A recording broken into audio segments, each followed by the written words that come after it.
Greetings, fellow gamers. LMS ALUCARD here with Ambivalent Gaming, and today we are going to talk about the new 30th anniversary dungeon, Grasp of Avarice. Hopefully I'm saying that right, because I have no idea how to say it.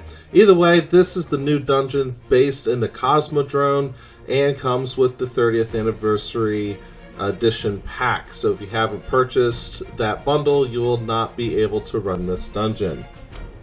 Here we are going to focus primarily on just getting through the dungeon itself. We're not going to worry about in this discussing the other additional secrets that you might be able to find, such as the messages in the bottle and the secret chests that are hidden throughout. If you are interested in getting the new, or I should say returning, exotic Galahorn, then you will want to make sure that you go to Xur's Treasure Hoard. It's under the Eternity on the destination page.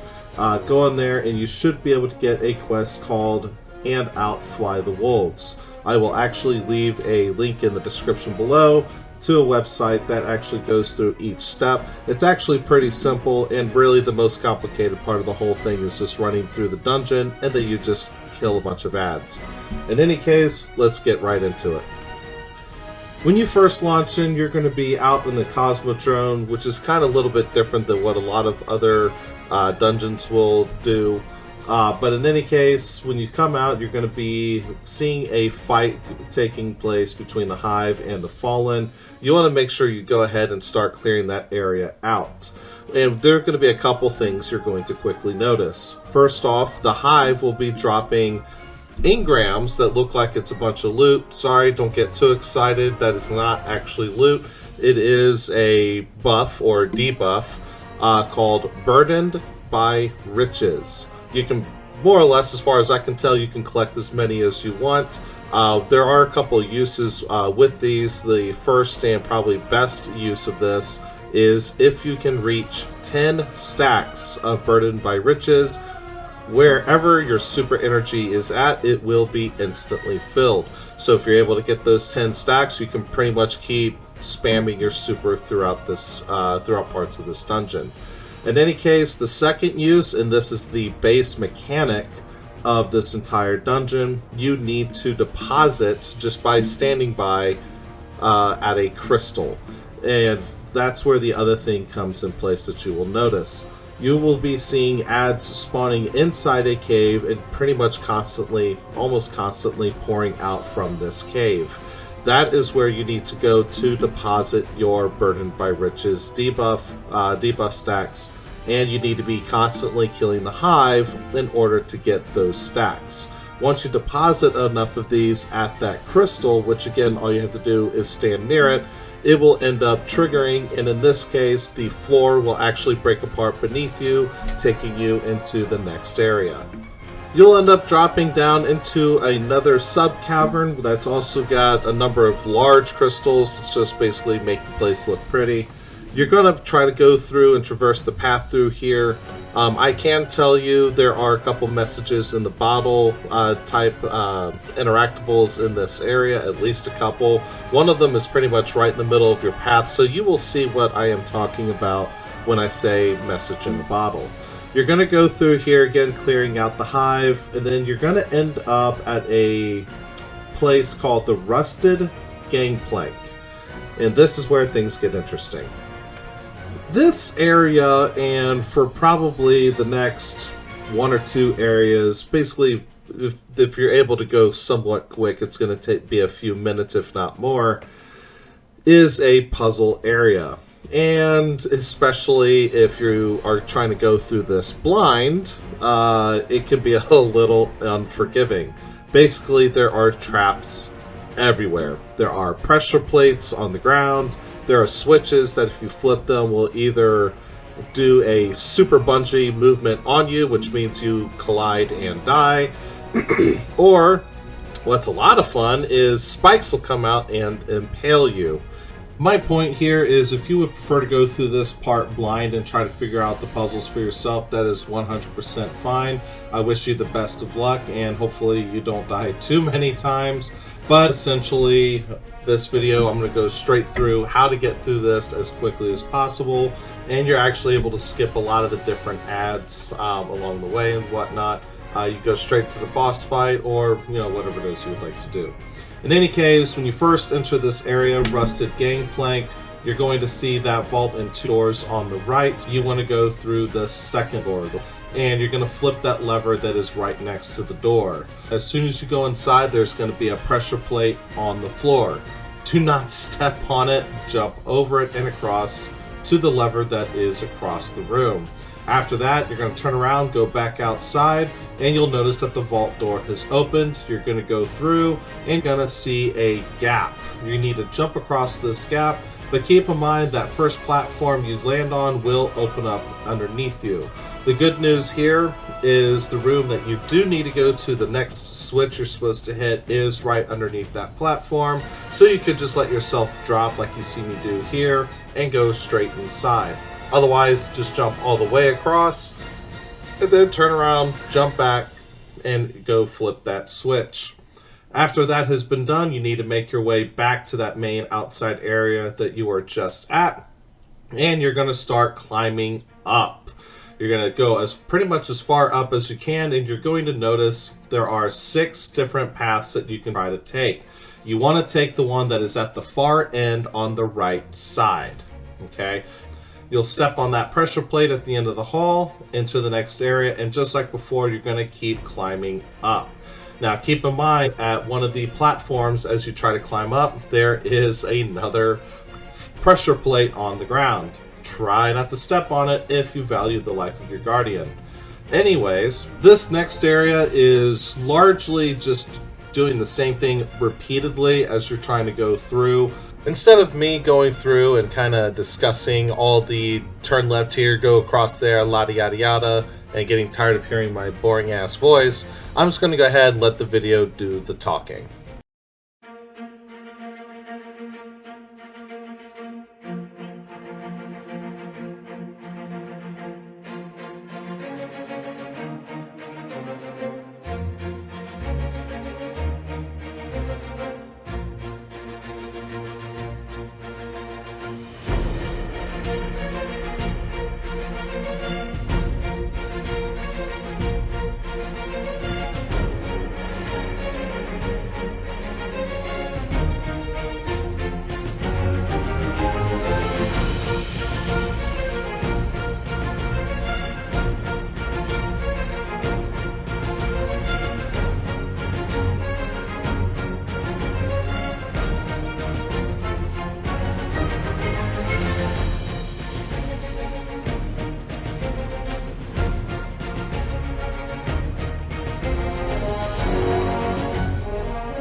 Now, it is at this time that my fire team decided to start flipping switches when I had already finished going through the area, so you'll notice that the things are a little bit more messed up than you might expect, but you should just be able to jump across using the available platforms. After you make it across, you're actually going to notice that there are a couple doors, but it's going to be the door that is straight ahead at the very back. Once you go through, you're going to be in a sort of pit, filled with water area. Keep in mind your guardian does not know how to swim, so try not to do that. When you first get in there, you're going to want to make sure that you head to the right. You're going to notice that each of the different sections that you can jump to has a number listed above it. You're going to go to the right where it is labeled 0, 1. We're just going to say 1, 2, 3, 4. You're going to flip the switch that's over there, and it actually will tell you which door that it opens next. If you look at the little graphic there, you'll notice that there's a little color change when you do it. So in this case, after you flip the switch, it's going to open up door number 3. So you're going to basically make your way to the opposite side of the arena, and you're going to enter the area labeled 3. Just like before, you're going to activate the panel that's in the back, and it ends up opening section number 1 for you. You're going to go right back into 1, and you're going to flip that switch. door number 2 will open. There's going to be one particular enemy called a Scorch Vandal. This guy actually has a Scorch Cannon, which is the second mechanic of this entire dungeon. You're going to make your way now over to door 4, and you're going to notice that there is a familiar looking device that you normally would deposit, say, motes into, or some kind of glowing orb into it. What you're actually going to do instead is you're going to use the Scorch Cannon to shoot at it.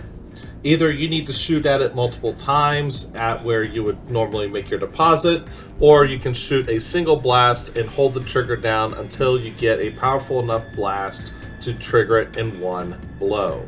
When you enter the next room, be careful. There is there is a barrel that will come down and kill you, like what you saw there, if you are not careful. You're going to end up in some sort of like, kind of like a little bit of a warehouse looking kind of area. When you go through that right door, once again, if you step on that pressure plate, which I completely forgot about, you're going to get killed. And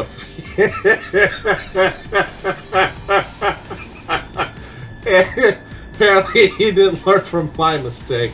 In any case, if you go in that back room, there is another message in the bottle just to kind of give you an idea of where one of those is at.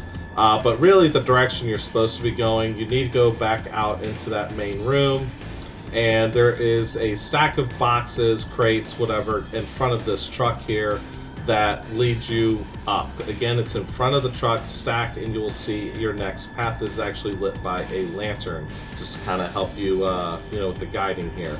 You're going to come into a room, big chasm, just jump across. You might need to use a sword if you somehow mess up your jump. And this is where you reach the first encounter.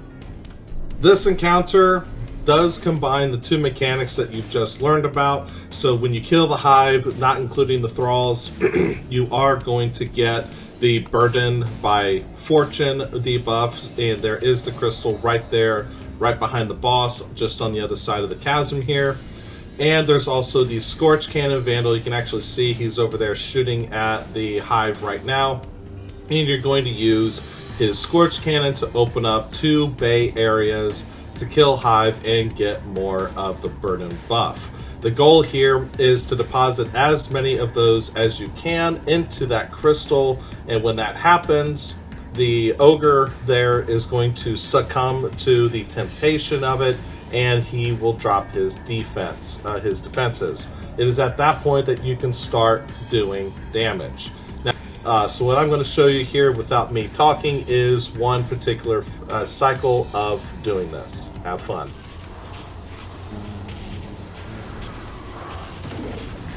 I hate when this game just throws you into an activity instead of like giving you a asking? second. Yeah, like, you gotta consent. Come on, Bungie, please. Yeah, I was literally about to make some coffee. You're getting video game raped. I was like, what the fuck? What the fuck, Bungie? No. Like, okay, I had my PvP loadout on from Trials too. So did I, but I gotta go to pause. actually no, I didn't. Never mind. I had my solo flawless build on. Damage phase? Question mark?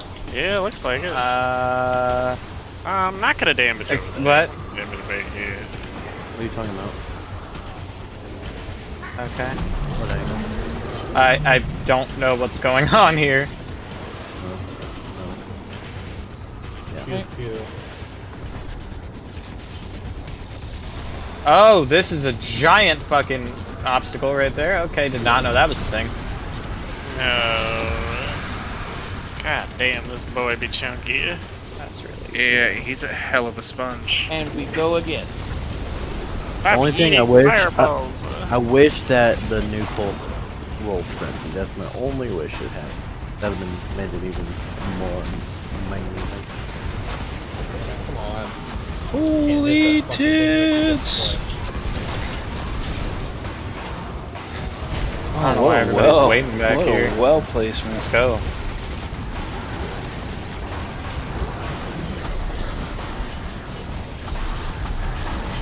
Oh, it's Crota. Okay. I did see that. I don't know why I'm like even remotely surprised. I wasn't expecting that to be where he showed up, but yeah. Yeah, me neither. I kind of thought he'd be maybe in the dungeon or something. Oh, there. Wait, where are you then? Engel's doing 6-man. Yeah. He's one of the bosses that shows up. So I got 10. How many? I find this so funny because no one knows like how to do Crota, so a bunch of these kids are just sitting here with the swords doing nothing. Oh, you're doing fun. They're like, hey, you use it to fight the enemies. No, you use it to fight Crota, you bitch. You ever do the fight? Jeez. Damn it, we came here. Probably not you know to be this. I expect aggressive. people to know things. And if they don't, it hurts my brain. You're bitching. After he's dead, the doors in the back of the arena will have opened up, and you're going to go through there to the next general area. You're basically just going to follow the path, try not to die to anything silly, and you will find yourself coming into a large bay area. Now, once again, I'm going to go ahead and explain this real quick, and then I'll let you just kind of watch the footage so you can see what I'm talking about. You're going to have two switches in the room.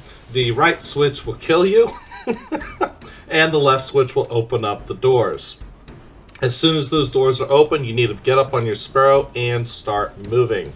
You do not want to stop to kill anything. You don't want to stop to heal yourself. This is a mad dash to the very end. Now, there are a couple little things here that you do need to keep in mind. A few things. There are certain checkpoints that you can hit that will increase the timer on the mine to give you a little extra time to try and reach the end. You also need to make sure that you pass through each of those mines. The defuse time is extremely fast, so all you really need to do is make sure you pass through the middle of each of the 4 mines, A, B, C, D, and make sure that you reach D in time before it detonates. The other thing to keep in mind, there are other large land mines that can kill you if you hit them. You can get a little bit close, and that's fine. You'll actually hear them beep at you, but you have to basically go over them to have it blow you up. Generally speaking, this is pretty easy to avoid, but without much further ado, let's go ahead and see how I traversed this area.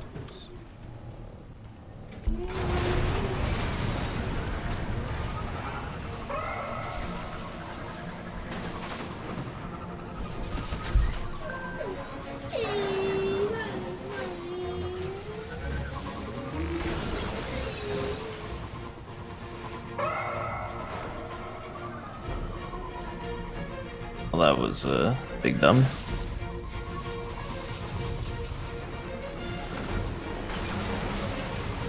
Oh no!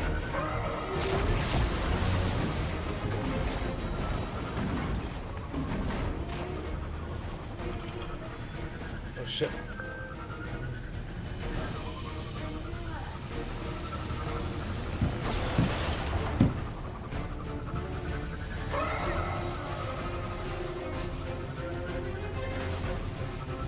Oh crap.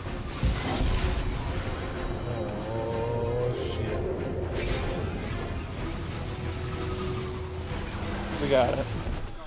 After you make it to the end, you'll want to clear out whatever ads are there, of course, or, just run past them. Nobody gives a shit, right?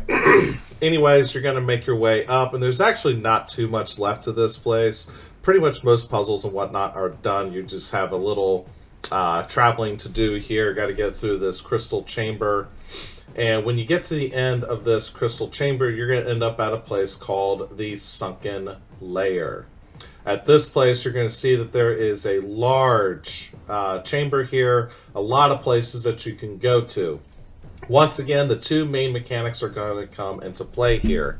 First off, any fallen, in this case, and any fallen that you kill, other than the Scorch Cannon holder vandals, will drop the burden. And you're going to need to, once again, deposit those at the crystals that are located at each of these separate platforms. So same concept. The other thing, you have the vandals that again have the Scorch Cannons, and if you pay attention, you will see these portal jump platforms that have a large, thick, like orange cable going from it to a receptacle, the same kind of receptacle that you would normally shoot your Scorch Cannon into, deposit modes, shit like that. When you shoot that receptacle for about 1 second, the platform becomes active and it will boost you into the direction that it is pointed at. You can change the direction that these boost pads are pointing by basically standing on them. You'll get a prompt that says rotate platform, and then you just rotate the platform. I believe each one has 3 different positions that it can point at. One is left, one is right, and one is at the middle, pointing towards the center construct, that giant kind of hot air looking balloon thing. When it is pointed at that particular object, if you look up and notice, you'll see that on the bottom ring of this thing, all around it, you'll see these kind of large dome-shaped looking things that have a little light there in the middle, orange colored. And when you point it at that, that's exactly where you're going to hit. This is going to be important because this is the way that you progress into the next area, which is the boss area, the final boss area. Essentially what you need to do here is you need to look at all these different platforms and you need to find the servitor. The servitor cannot be damaged until you deposit enough of the Burdened by Riches debuff into the local crystal, the crystal that is on that platform. Once you do that, its defenses will drop just like the ogre encounter, and then you can kill it. After you have killed the servitor, it's going to end up dropping itself like a bomb. You need to push this bomb to the jump platform. If you do it wrong, like I did here, you're going to need to find the next servitor and kill it. So you have chances to keep trying, but yeah. Now, as I said, now that we have a good example here, after you kill the servitor, he turns into a bomb, and you need to push that bomb to that jump platform. It's actually not too difficult once you know what you're actually supposed to be doing. And once you get it down there, you want to make sure the cannon is pointed towards that center object. Once it is pointed towards the center object, you want to go ahead and activate the cannon, and then watch the fireworks. You need to do this a total of 4 times. And the rotation of the platforms, as far as we could tell, was a bit on the random side, but you want to make sure you do this 4 times. And after that has been done, the center cannon, the one that's in the dead center of the arena that is pointed up at that large object, will become active, or at the very least, it becomes usable. So you're going to go ahead, grab your loot from that center area. That's where the chest spawns. You're going to stand on the cannon and shoot and launch yourself up into that area. After you get up in there, you're going to start making your way up through the device. It's really not too challenging. There's nothing special here. You're just basically climbing up and climbing up until you can reach the final area of this dungeon, the sunken lair, which is the boss room. You can start this encounter by picking up the Burdened by Riches engram that is on the center platform opposite of where you can place your raid banner. This is where the culmination of everything you have learned in this dungeon comes into play. Alright? So when you pick up that burden, the boss, Captain Avarice, is going to spawn from that room right there in the back, as well as a couple yellow bar enemies. These yellow bar enemies are a little bit beefier than you might expect, so you might need to work as a team, or at least be a little bit extra careful. Now, the same idea in general applies here with handling this boss as it did the ogre. Once you deposit enough at that crystal in the middle, he will actually retreat to the area above where he spawned, and he can be damaged. Now, basically, there are a few different ways that you can collect these debuffs. You can kill that ground-based NPC there in the middle. He will drop a bunch for you, but there is another way. On the right or left side of this arena, you will notice that there is the Scorched Vandal, just like from before, and also just like before, when he gets killed, he will drop a Scorch Cannon. If you look above the center area while you're at the left or right side of the arena, you will notice that there's another one of those deposit containers that you can shoot your rockets into. Now, keep in mind, only one of these 2 will be open. So if you take a close look, you can actually tell which one is open and which one is not. If you can't tell and you shoot it, you'll find out pretty quick whether you see a damage number or not, right?